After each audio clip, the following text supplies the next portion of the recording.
Welcome back to the channel.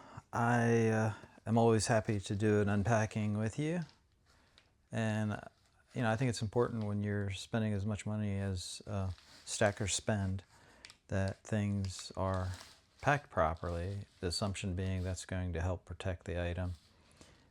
Most bullion companies will pack items very discreetly, and although I won't show you for personal reasons the front of the package, it is a standard package with FedEx shipping label on it. This item came from Bullion, and I am cutting it open right now. This is pretty standard for them. I particularly like their boxes, and I do save their boxes because they are so nice, and they can come in handy to ship other items that you may have.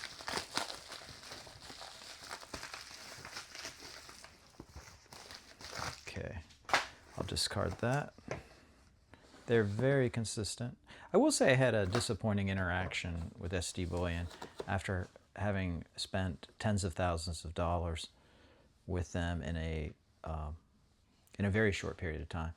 And that was a simple one. It didn't have to do with silver being priced too high or gold being priced too high. And admittedly, you could argue I didn't do a good job researching some stuff, but I've grown so confident of how competitive Bullion is that I ended up making purchases on some oddball libertards, like the 2-ounce reverse proof and some of the fractional libertards, modern bullion.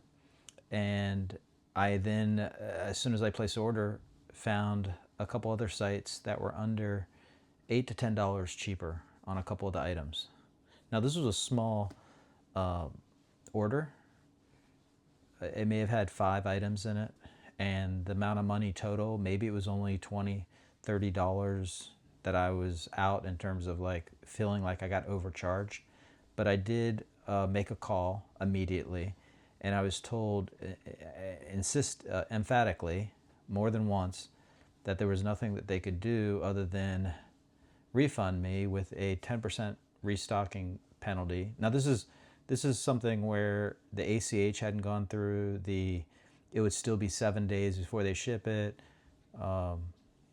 Certainly in those few seconds or minutes, if there was a price fluctuation in silver, I 100% believe a company should be able to charge for that.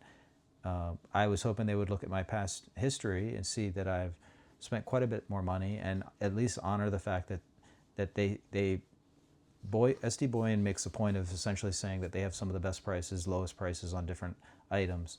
And really I was just asking, hey, can you let me cancel a couple of the items that were more than they should have been at that time? And I was told no. And the worst part about it was, which I respect, a company can make any policy they want, but I think the worst part about it was they basically said, if you cancel your order with us, you'll be banned from purchasing in the future from Bullion Exchange. Wow, I keep saying Bullion. I'm talking about Bullion Exchange. It's right there. And so, that's given me pause to make an effort to look harder at other companies. I've been very happy with Monument Metals. Sometimes, well, yeah, I'll say Monument Metals, sometimes Provident Metals, and sometimes, on very rare occasion, American Precious Metals Exchange, APMEX, has done very well by me. But in general, for the last year, I have found Bullion Exchange to be very competitive, especially on oddball gold and even just standard bullion gold. So yeah, so it was just disappointing to hear a company that I have been lauding had such a strict policy. I actually don't know of any other company, if you make a cancellation, that they just say, we're going to sever our relationship with you. Okay, I think I'm going to stop right there and have a separate video where I open this up, because it seems like not all of you came to hear me lament about Bullion Exchange.